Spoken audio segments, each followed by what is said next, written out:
അമ്മേ, നന്ദനവിടെ? അവനെ കണ്ടോ? അവനവിടെ ഉണ്ടാവും. അവൻ എഴുന്നേക്കാനുള്ള സമയമാവുന്നല്ലേ ഉള്ളൂ. അല്ല അമ്മേ, ഇന്നൊരു 5:30 കഴിഞ്ഞപ്പോ അവ എഴുന്നേറ്റു. ഞാൻ കണ്ടതല്ലേ. ഇന്ന് എനിക്ക് അമ്പലത്തിൽ പോണമായിരുന്നു. എന്നെ ഒന്ന് ക്ഷേത്രത്തിലേക്ക് ആക്കാൻ പറഞ്ഞപ്പോ തിരക്കാണ്, മറ്റാരെയോ കാണണോന്നൊക്കെ പറഞ്ഞ് പതിവില്ലാതെ കുറെ ഒഴിവ് കഴിവുകൾ പറഞ്ഞു. പിന്നെ വാശി പിടിച്ചപ്പോ ശരിയെന്ന് പറഞ്ഞു. ഞാൻ കുളിച്ചിട്ട് വന്നപ്പോ അവനെ കാണുന്നില്ല.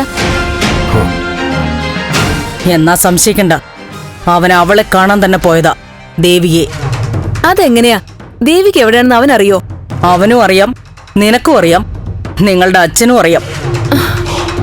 3 പേരും കൂടി എന്റെ മുമ്പിൽ ഓരോ നാടകങ്ങൾ കളിക്കുക. ഞാൻ അവനെ കാണാനില്ലെന്ന് പറയുമ്പോ അമ്മ വേറെ വിഷയങ്ങൾ പറയുന്നു. എന്താ മോളെ? അച്ഛ, നന്ദൻ എങ്ങോട്ടാ പോയത്? അച്ഛനോട് എന്തെങ്കിലും പറഞ്ഞോ? ഇല്ല. എന്താ കാര്യം? അവന് ഞാൻ കുറച്ചു നേരത്തെ കണ്ടതാ, പക്ഷെ ഇപ്പൊ ഇവിടെ ഇല്ല. കണ്ടോ, സിദ്ധുവിന്റെ മുഖം മാറുന്നത് കണ്ടോ? സിദ്ധുവിനറിയാം അവൻ എവിടെയാ പോയതെന്ന്. ഒന്ന് ചുമ്മാതിരിക്കുന്നുണ്ടോ പ്രഭ? രാവിലെ തന്നെ തുടങ്ങിക്കോളും. തുടങ്ങുകയല്ല, എല്ലാം അവസാനിക്കാനാ പോകുന്നത്. മോളെ, അവൻ നടക്കാനെങ്ങാനും പോയതാവും. ഇല്ലെന്നേ, ഇപ്പൊ കുറച്ചു നാളായിട്ട് ആ പതിവില്ലല്ലോ. സദാസമയം ആ മുറിയിൽ തന്നെ ഇരിപ്പ്. അവൻ ആഹാരം കഴിക്കുന്നത് പോലും ആ മുറിക്കകത്ത്. പിന്നെ ജോഗിങ്ങിന് പോകുന്നത് ജീൻസും തേച്ചു മടക്കി ഷർട്ടും ഇട്ടിട്ടാണോ? അവൻ പിന്നെ എവിടെ പോയി? ഇപ്പൊ ദേവിക എന്തൊക്കെ ഈ സംഭവിക്കുന്നത്? അച്ഛനോട് എന്തെങ്കിലും പറഞ്ഞിരുന്നോ അവൻ എവിടെയെങ്കിലും പോകുന്നു? ഇല്ല മോളെ, ചിലപ്പോ എന്തെങ്കിലും അത്യാവശ്യം ഉണ്ടായി കാണും. കേസിന്റെ കാര്യത്തിന് മറ്റോ പോയതാവും. എന്നാലും ഇത്രയും രാവിലെ തന്നെ പോണോ?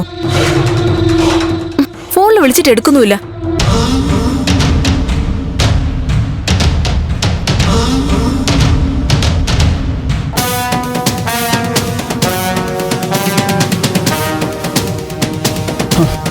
എന്തൊക്കെ നാടകങ്ങൾ കണ്ടാലാ ജീവിതം ഒന്ന് തീർന്നു കിട്ടുന്നത്. അമ്മ അമ്പലത്തിൽ പോയിരുന്നുണ്ടോ? നന്നായിട്ടൊന്ന് പ്രാർത്ഥിച്ച മനസ്സൊന്ന് തണുക്കും. നീ പോയി പ്രാർത്ഥിക്ക്, ആങ്ങളയ്ക്ക് സൽബുദ്ധി കിട്ടണേന്ന്.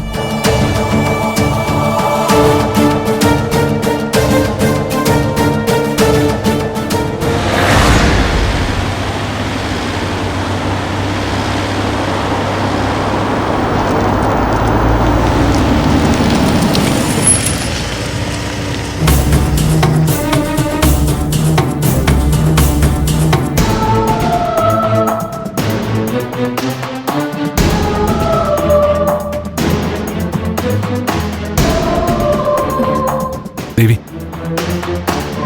ഞാൻ വിളിച്ചിട്ട് ഇറങ്ങിയാൽ മതി.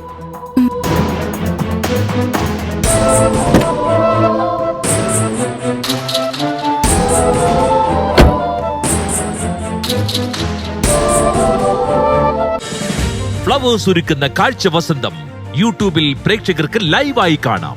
ഫ്ലവേഴ്സ് കോമഡിയിൽ ജോയിൻ ചെയ്യൂ, ആസ്വദിക്കൂ.